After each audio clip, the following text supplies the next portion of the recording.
Welcome to Life Today Live. I'm Randy Robinson, and it's really good to have you. I'm rather excited about today's program because someone that I've watched on and off through the years and listened to, read his blogs, seen him on some podcasts. Is a gentleman up in, I understand that it's not Moscow, Idaho, it's Moscow, Idaho, at Christ Church, and his name is Douglas Wilson. Perhaps you've heard of him. If not, I highly recommend it. And I'll give you a few little background things here before we get into this, because we're going to have a really lively discussion. We're going to arm you, I think, with some really solid truths going forward through the culture, both in the church and in the culture at large. But are you still a faculty member at New St. Andrews College? I forgot to ask you that. Yes, I am. Okay, so he's still there, and he's got a wonderful blog that he calls Blog and May Blog. I'll give you the links for that and things later. It's dougwills.com. He's also a frequent guest, and I don't know the full structure of this. I know sometimes I see, sometimes I don't, on a really fabulous video podcast called Cross Politic. Highly recommend that. Toby Sumter, who was with us last year, is on that with some other great guests, and they really cover a lot of good things. So there's a lot of great content and ideas.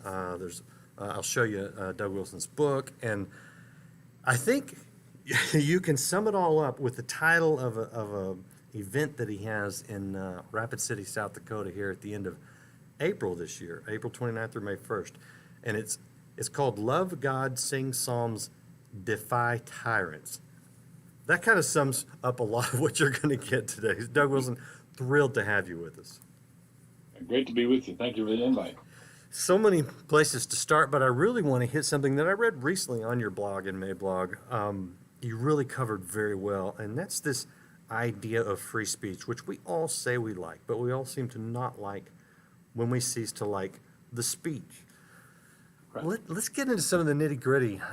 Why is it important that Christians understand what free speech is and why we really have to uphold it?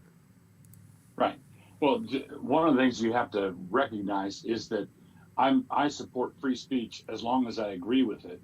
Is another way of saying I don't like free speech. So, for example, a number of years ago, I did an event at Indiana University in Bloomington, and there was a documentary made about that called Free Speech Apocalypse. And that documentary has now been censored by Amazon. They used to have it, and they dropped it. But in the course of a bunch of activists showed up at my talk because they anticipated that they were going to disagree with what I said. And they tried to disrupt the event. It finally went off, but only because I was standing behind cops. So there were cops so I was in a university classroom, and the only reason I was allowed to talk as the scheduled speaker was because of the police presence. And the disruptors were at one point were chanting, "We believe in free speech, but this is hate speech." So we believe in free speech, but this is hate speech. Now, of course, if you label anything you differ with as hate speech, then of course you can always enjoy free speech with everybody around you sounding like an echo chamber. That's not free speech. What exactly is hate speech? I mean, we hear it all the time, but is there really such a thing? I guess it would seem evident that there is such thing as hateful speech, Right? even harmful speech. How do we decide what's what, and who decides? Yeah. So that's a great question, but it's a question that we resolved centuries ago. So, for example, when people say, "Well, we're going to prosecute this as a hate crime," and I say, "Oh, contrasted with the usual run-of-the-mill love crimes, what do you mean hate crime? When you steal someone's car, when you attack someone, when you shoot them, those are not love crimes, right? Those are crimes." And it didn't matter in the old system of justice if you attacked someone and wronged him and took his property or maimed him because of his race, religion, color, sex. You can't behave that way. So the crime was punished. Now we've moved into punishing it because of the motive. All right, that's what hate crime That's what hate crime is meant to signify. It's particularly heinous if you attack someone because of their black skin. If you attack them because you wanted their wallet, if you attack them because they belong to a different, uh, service organization than you do, that doesn't count as a hate crime. Well, basically, we ought to simply have crimes, and if you can't behave in a certain way, the law shouldn't really care what your dastardly motive was. We all know if it was a crime, it had to have been a dastardly motive of some sort, and so we should just prosecute the crime. So how does that translate over into the world of speech? So speech. So this is something that we resolved years ago. The Supreme Court decided decades ago that there were certain categories of speech that you might describe as fighting words. Okay, so you walk up to somebody on the street and start, insulting their mother, and taunting them, and at some point the guy takes a swing at you. The law would regard the first person with the taunting speech as being out of line.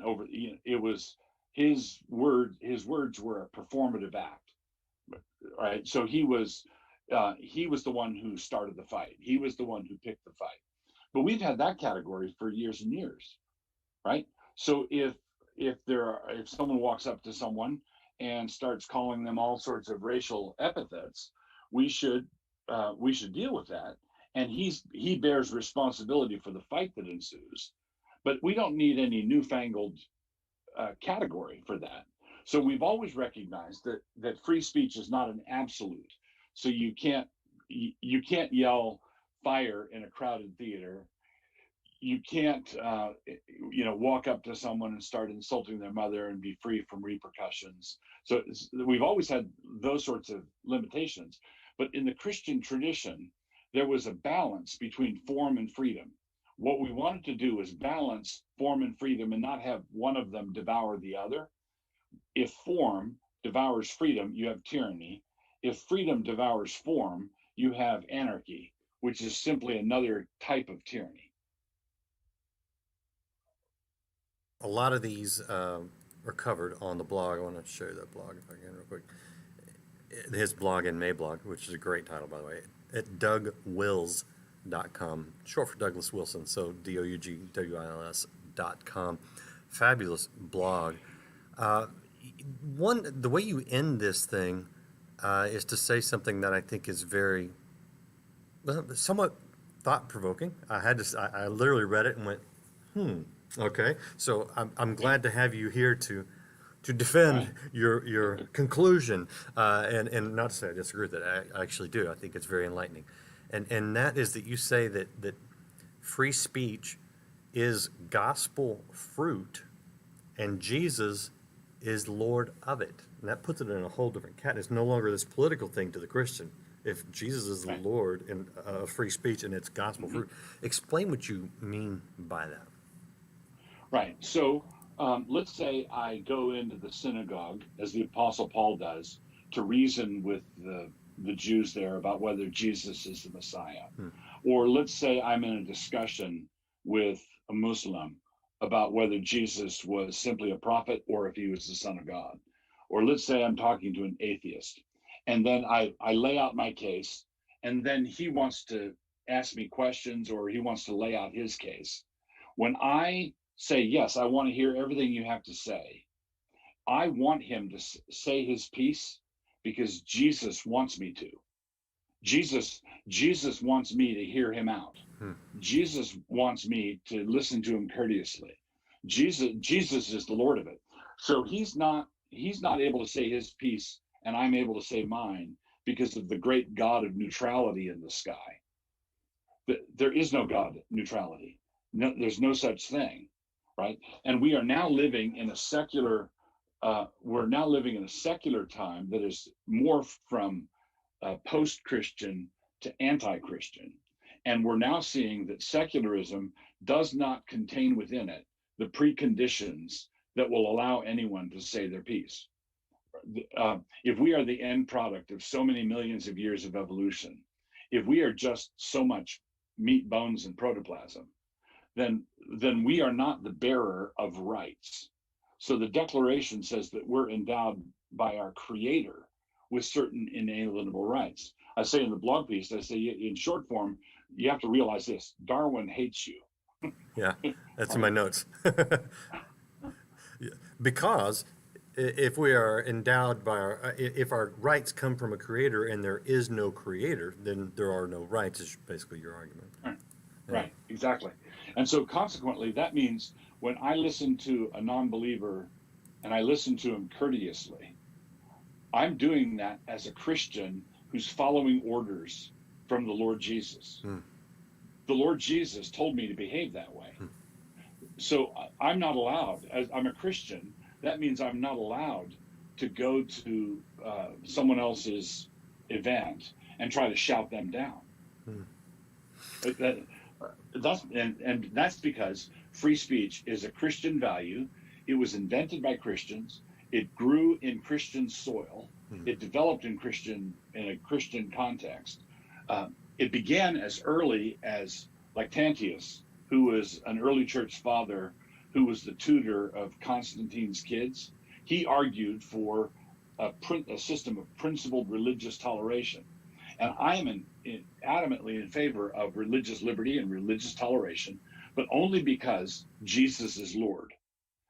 Because Jesus is Lord, I have the security to say, let the gentleman say his piece. All right. But if Jesus is not Lord, if Jesus didn't rise from the dead, and we're just all atoms banging around down here, there is absolutely no reason why anybody should respect anyone's point of view. Yeah, boy, that's good when you start thinking about it in those terms. This translates. The war right now is in the space of social media, and you refer to Jack Dorsey as the man in the high Twitter, which is a classic line, by the way. I'm totally stealing that. But so if Jack Dorsey were to come to my town and he was going to give a speech about why he's justified in booting President Trump, former President now, Trump, off of the platform, and any other conservative that he deemed speech that was not suitable for whatever. Are you suggesting that it would not be the Christian thing, not the Christ-like thing to do, to go to that speech and shout him out of the room, but rather to let him speak, even when we know it's wrong or disagree with it? Even when we know it's wrong and disagree with it, we don't pay him back in his own coin. See, now that's exactly what I see a lot of Christians calling for. And I get it. It's a little reflexive. We point out their hypocrisy. They say, oh, not with the whataboutism. But you're like, yeah, okay, well, China's putting their propaganda out there. The mullahs are out there shouting death to America on your platform, and you're kicking us off. So there's reflex to be like, what do you think? What do you think the best thing to do is? Do we just migrate elsewhere, or do we stay? I think it's a twofold approach. I would stay as long as they don't kick you off, but I would make preparations to go, because them kicking you off is just a matter of time. So you need to have your escape route planned, and you need to have your flight bag packed and ready to go. So basically, I think Christians should start migrating to other sites like Gab and MeWe and Parler when they get back up on their feet after what was done to them. So I think we need to be migrating over there, trying to help make those places go. And I think we should stay where we are, exercising our free speech rights until we are asked to go. Now, some people will say, well, Google, Google is a private company, and Twitter is a private company, and Facebook is a private company. Why can't they set their terms of service? And I'd say, well, great. Okay, now do florists, bakers, and photographers. And, and that's some of the counter argument, actually, is that you don't like it when a baker won't, write certain things on a cake.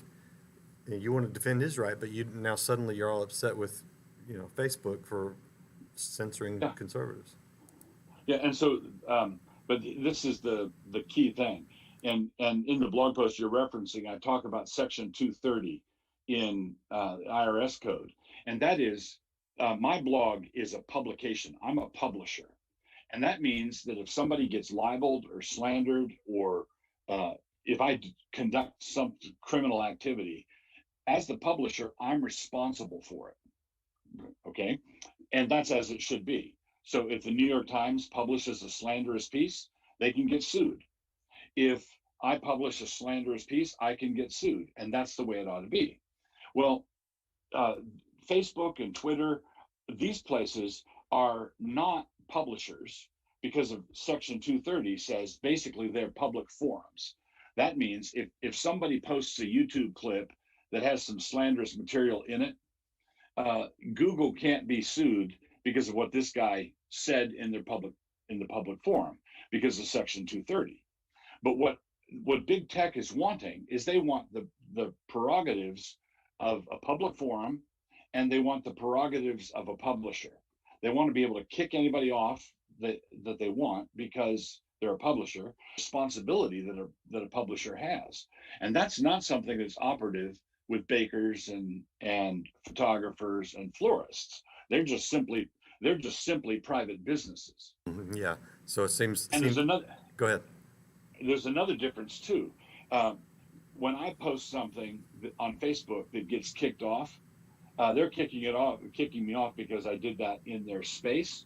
But if it were like the cake baker, it would not be me publishing my opinion. It would be me going into Facebook and making them publish what I said, Yeah. right? Yeah. Because the homosexual couple that wants the cake baker to inscribe "to my true love" on top of the cake, they're making him say it, right? Mm-hmm. They're not just saying it with the cake that he gave them. They're making him say it. Well, And yeah. so the parallel would be me making Facebook reiterate my outrageous opinions, which would probably be too much for them. Blog and Mablog.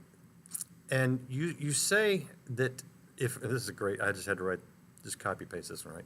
You said if religious liberty were an app, secularism is not a platform that supports it. They respect our right to speak our minds in the same way that kidnappers respect their victims' attempts to make themselves heard outside the car trunk.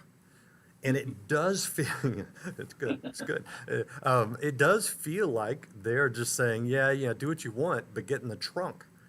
Yeah. And you're tying that directly to secularism.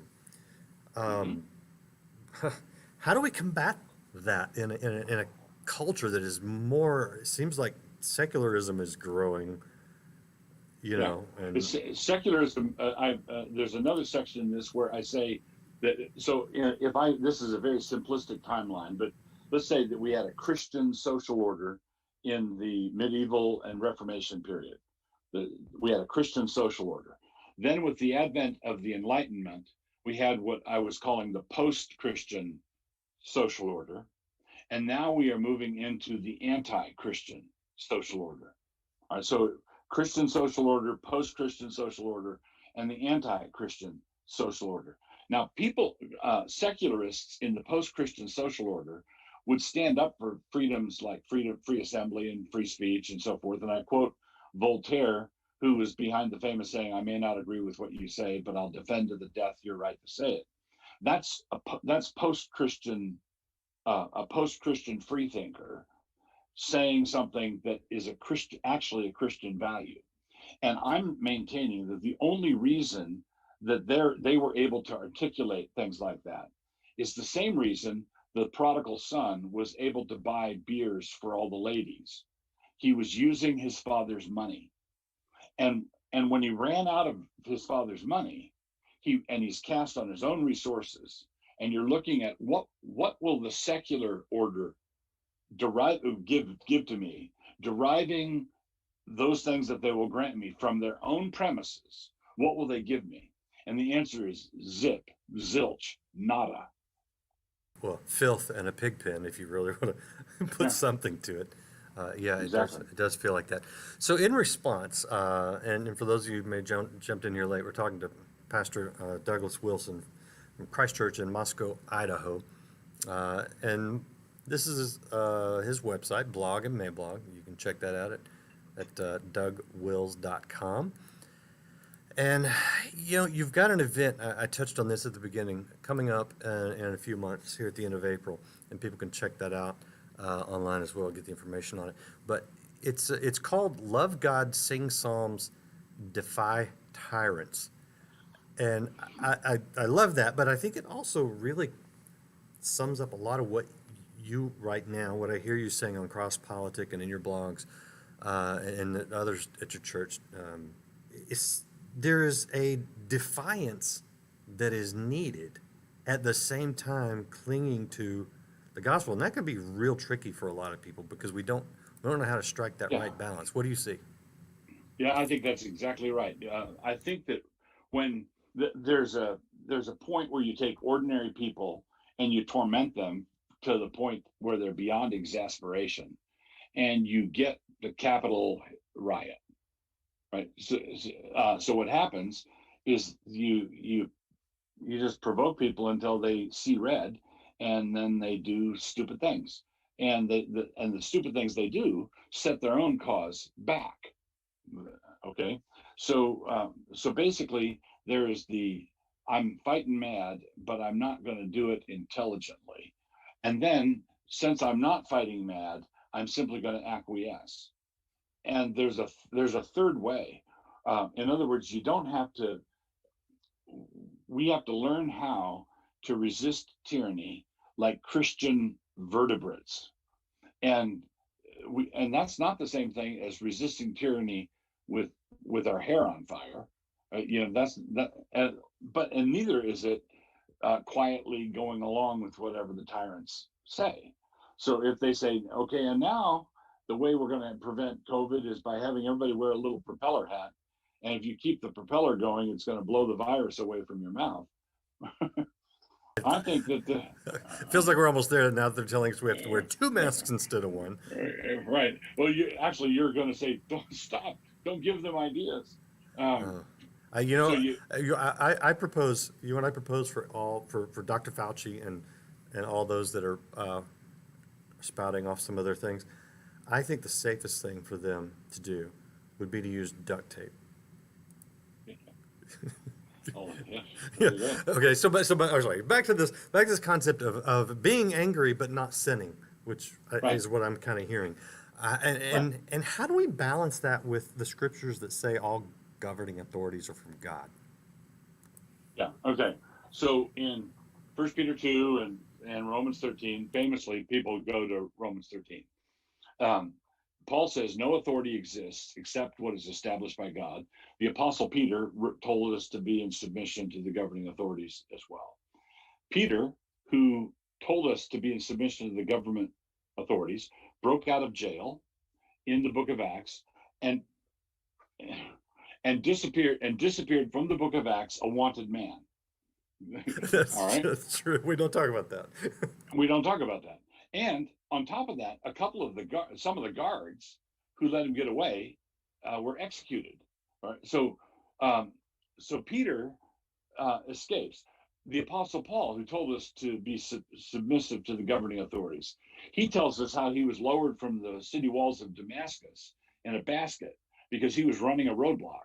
His pictures were up in all the post offices, and he escaped from King Aretas by this means. How many times was the Apostle Paul arrested?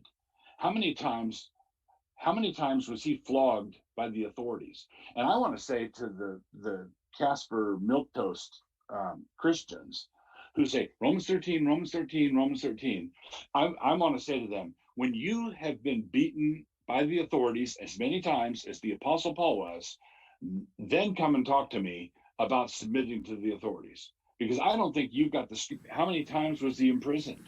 How many, and then put everything that Paul describes on his resume, Yeah. and then submit that resume to an average church today. and see if the Apostle Paul could get hired. So were they hypocritical, Peter and Paul, when they wrote those things in the Bible, or they're now in our Bible, or No, are we misinterpreting or misapplying them? we're misapplying what they said. Because, so for example, I can't tell you how many times I've seen people say, well, the Apostle Paul wrote Romans 13 when Nero was the emperor, Yeah. and Nero is one of history's great dirtbags. Yep. And okay, and that's A, true, but B, he wrote it during the first part of Nero's reign, when Seneca, the Stoic philosopher, was Nero's advisor and had his foot firmly on the brake. Nero didn't, the second half of his reign, when he went around the bend. So the Apostle Paul explicitly says the authorities are established by God, and they're put there to reward the righteous and punish the wrongdoer. And that's what Nero was doing when Paul wrote Romans. It was a stable civil order. But we are confronted with a situation where our civil authorities are punishing the righteous and rewarding the wrongdoer. Everything is inverted. So I believe that civil authorities and family authorities and church authorities are true authorities given their authority by God. But in a fallen world, no human authority is absolute. Right? There's always a point where you say we must obey God rather than men, as the apostles did in the early part of the book of Acts, or as Abigail did when she defied her husband's wishes, Nabal's wishes, and gave sustenance to David and his troops. Abigail was resisting an established authority. When King David, and this is probably the best example, King David, I would say there was no one in Israel who respected the authority of King Saul more, in a more heartfelt way than David did. He cut off a corner of Saul's robe, and his conscience smote him over that. I touched the king's robe. I did violence to the king's robe. But at the same time, David is running around the wilderness with an armed band of 600 men, and he doesn't turn himself in. So who was King Saul's biggest headache? It was David. Who was King Saul's most loyal subject? It was David. Those two things go together. You need to tell my dad that about me, because I've tried to make that argument all my life. What I do hear you saying is this revolutionary idea that we should read Scripture in context, which is kind of nice. But I do want to question on one thing, because one argument I have heard to counter, in a sense, the way we interpret that Scripture, that all authority comes from God. You say that you do believe civil authorities and things like that are placed there by God. But have you heard the argument that, well, if they don't have God's authority on them, then they are not authorities? You know what I'm saying? Yeah, I would say they are God's authorities. They do have God's authority on them, and they are authorities. But human authorities must always be submitted to under the authority of the Word. Okay, so at least 3 times, I think, there in Romans 13, the existing authorities are called God's deacons. They're diakonos, God's deacons, is able to stand before lawless thrones and say, as John the Baptist said to Herod, it's not lawful for you to have her. Yeah. Okay. So when President Biden, or soon to be President Harris, says after that unfortunate accident in the shower. well, he's already said that they have a disagreement. He'll just find an excuse to retire. But so regardless, pick your president. But right now we've got a Democrat in office who is doing things. I mean, we can go day by day by day by day and say, okay, this violates biblical principles. This violates biblical principles. So at that point, is that where we as Christians say, well, we're out on you as my authority because we're going to go with your authority? Is that what I'm hearing you say? No, well, almost. Okay. Almost. So I believe that we are not supposed, as Christians, we're not supposed to go charging off to fix the world, to fix everything that somebody might be doing. One of the things there was a great book written by a Huguenot in the 1500s called Vindiciae contra Tyrannos, a vindication against tyrants. And it was just recently re-released by Canon Press. which is our publishing house here in Moscow. It's a great introductory treatment of Protestant resistance theory. Okay, what is our responsibility when tyrants become overtly tyrannical? And what Protestant resistance theory developed, it shows up in seed form in Calvin's book 4, Calvin's Institutes, but it develops throughout the course of the Reformation. There are 3 basic stages to resistance. One is when evil is established on a throne, the first response is to prophesy against it, preach against it.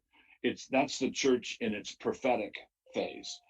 John the Baptist comes and tells Herod, "You don't get to do that." John Knox tells Mary, Queen of Scots, "You don't get to do that." The pulpit becomes a place where the church speaks authoritatively to rulers who are being disobedient. So that's the first thing: prophesy against it, preach against it.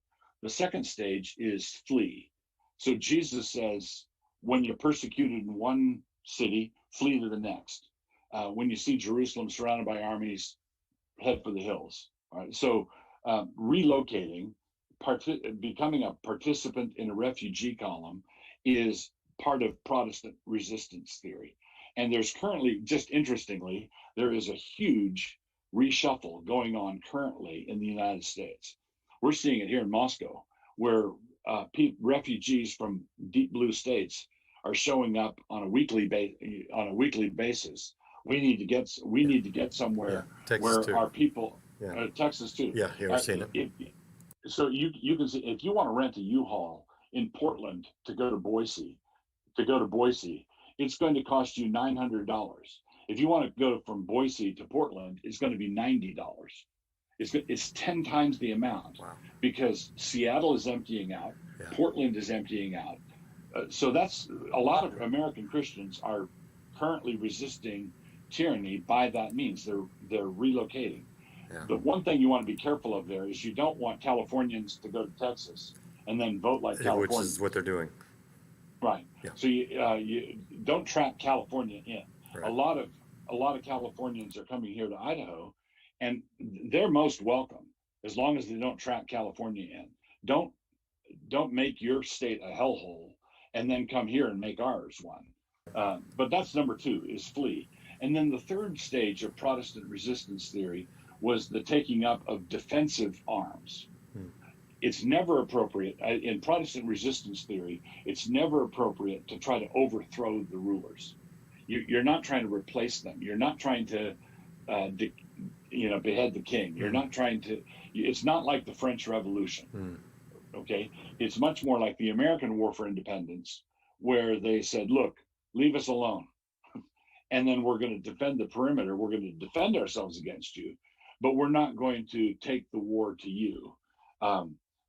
So in Protestant resistance theory, for us to, in the American War for Independence, for the Americans to have marshaled an invasion force and attacked London would have been out of bounds. That's none of your business. It's only to be a defensive posture only. So prophesy, flee, and then defend. Wow. Boy, I love the way you put that. That is so reasoned out and scriptural and helpful. Thank you. I want to mention, by the way, if you want to get that book, you can go to canonpress.com, canonpress.com. It looks like that right there. And my goodness, check out everything. The Cross Politic podcast. I love that. I highly recommend it. That's how you spell it right there, crosspolitic.com. And then the blog and Mayblog, dougwills.com. And Pastor Douglas Wilson, I appreciate everything you're doing. You get information on his conference coming up in a couple of months on the website as well. Anything else you want to say before I let you go? I really appreciate your time and your the way you have thought through these things that we're all struggling with right now. Well, thank you. I would just say, love God, love your people. Yeah, well, that's simple enough that we can actually walk away and do that. And check out all the stuff on his blog. And please do join us again. If you haven't subscribed or followed Life Today TV, do it now and do it on multiple platforms, because you never know where we may or may not be tomorrow. And be sure to join us again next time here on Life Today Live. We'll see you next time.